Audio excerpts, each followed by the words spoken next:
This episode is sponsored by ButcherBox. With ButcherBox, you can get high-quality meat delivered directly to your door. Choose from 100% grass-fed beef, free-range organic chicken, humanely raised pork, and wild-caught seafood sourced from farmers and fishermen dedicated to doing the right thing. For a limited time, new members will get 6 free steaks. That's 2 ribeyes and 4 top sirloins, plus $10 off their first box. Go to the link in the video description for more info.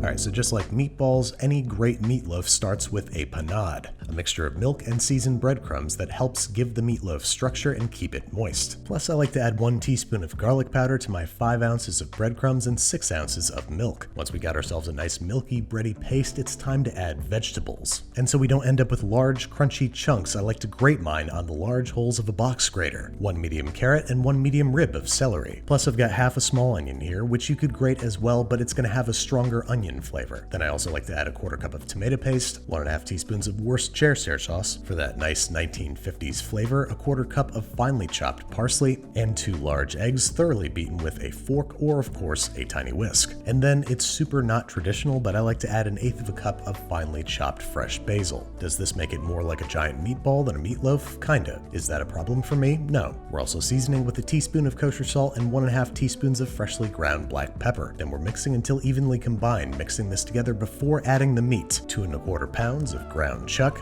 helps evenly distribute all the spices and flavorings throughout. Then we're going to throw on some gloves if you're a wimp like me and knead everything together. Once the beautifully flavored panade is evenly distributed throughout the meat, we're ready to form and bake, which we're going to do in a generously greased loaf pan. But not in the way that you might be thinking. We're going to take some pages out of J. Kenji Lopez and Alton Brown's books, pack it tightly into our loaf pan, and then invert onto a 1/4 sheet that I mistakenly lined with parchment paper. You don't want to do that. You will see why momentarily. We're knocking the meatloaf out of the loaf pan and baking it freestanding in a 350-degree Fahrenheit oven. While that bakes for its first 15-minute stint, we're going to make a sort of glaze. 4 ounces of tomato paste, 1 tablespoon of honey, 1 tablespoon tomato paste, a teaspoon of Worcestershire sauce, a tablespoon of apple cider vinegar, and 1/3 cup of brown sugar. We're also going to add a few generous twists of freshly ground black pepper. This is going to form the gooey caramelized layer on the outside of our meatloaf as we brush it down every 15 minutes during its 45 minutes to 1 hour in the oven. Baking the meatloaf standing on its own 2 feet like this allows it to brown the oven, giving us deeper, roastier flavors thanks to the Maillard reaction. It also allows us to layer on our glaze the same way that we would on ribs, giving us lacquered stacks of vinegary sweetness. We're just going to brush it down twice every 15 minutes for the first 30 minutes and then let it finish baking for another 20 to 25 minutes until it reaches an internal temperature of 155 degrees Fahrenheit. Yes, that is not what the USDA recommends, but it's going to give you a much juicier meatloaf. Once it is finished with its final bit of oven lovin',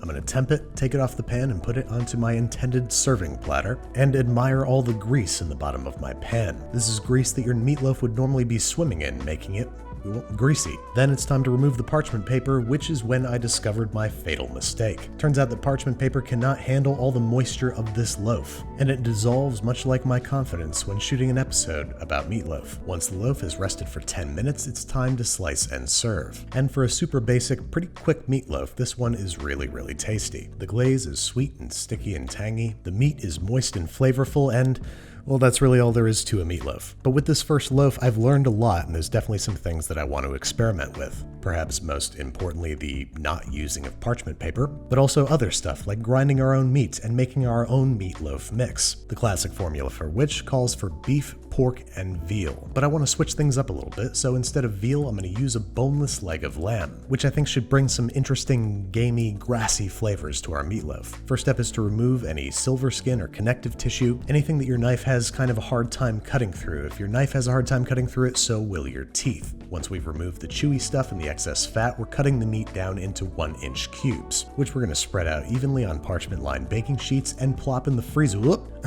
plop in the freezer, where our meat grinder parts have been hanging out for the last half hour or until very, very frozen. The colder everything is, the easier it's going to grind, the less fat is going to smear, and the less cleanup you'll have to do. We're grinding everything on a medium plate because we don't want too many big chunks of meat in our meatloaf, and I'm grinding all the meats separately so I have control over how much of each goes into our mix. To hit our target of 36 ounces, I'm doing 8 ounces of lamb, 12 ounces of beef, and 12 ounces of pork, which I think should give us a good balance of flavors. The vegetable prep is very much the same, but this time we're going to cook them down a little bit and add stock that's been gelatinized. If you have homemade stock that sets up like Jell-O in the fridge, you can skip this step. Otherwise, grab yourself a half cup of store-bought stock and evenly sprinkle a packet of unflavored gelatin over top, mixing occasionally to make sure that it's all dissolved. Set that aside, and to both deeply flavor our vegetables and make them softer, we're going to saute them a little bit. In a tablespoon or two of vegetable oil heated over medium-high heat, we're going to saute our finely chopped onion, grated carrots, and celery for 3 to 5 minutes until just starting to get soft. Then we're going to plop out our gelatinized stock,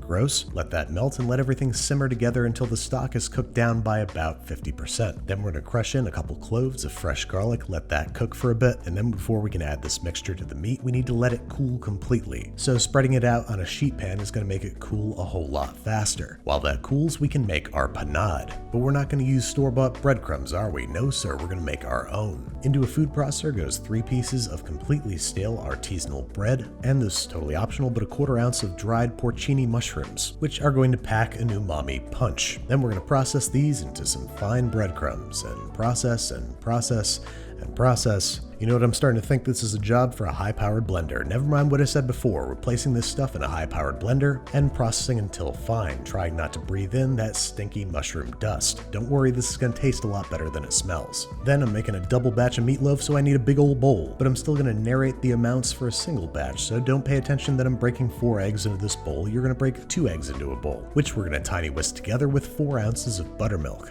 Then we're adding 1 tablespoon of soy sauce, 1 teaspoon of Worcestershire sauce, and 1 teaspoon of fish sauce. Again, something that smells gnarly now, but is going to taste great later. Then we got our 1/4 cup of tomato paste, 1/8 cup of fresh basil, 1/4 cup of parsley, and our 5 ounces of homemade porcini mushroom breadcrumbs. Then we're going to add all of our sauteed and cooled vegetables with gelatinized stock and mix that bad boy together for the panade to end all panades. Then we are adding our bespoke meatloaf mix, our teaspoon salt and teaspoon and a half of freshly ground black pepper, and then I'm really going to knead the hell out of this. My instinct is to keep this mixture loose like a burger so it stays tender, but we really need to work this mixture so it has good structure and doesn't crack. After all, they say don't overwork a burger, otherwise it'll end up like meatloaf, but we're actually making meatloaf here, so that's what we actually want. As soon as you're done with whatever it is that I'm doing, it's pretty much the same procedure as before, except this time I'm going to pack about 1/4 of the meat firmly into the bottom of the loaf pan to ensure that there are no gaps, piling the rest of the meat on top and pressing firmly before inverting onto, this time, a heavily greased piece of aluminum foil. I simply cannot stress how important that this is. Our glaze is staying the same because it is perfect and flawless and requires no recompense, as is our baking technique. 15 minutes freestanding in a 350-degree Fahrenheit oven, glazed thoroughly and completely. 15 additional minutes in the oven, and as a layer of the delicious glaze,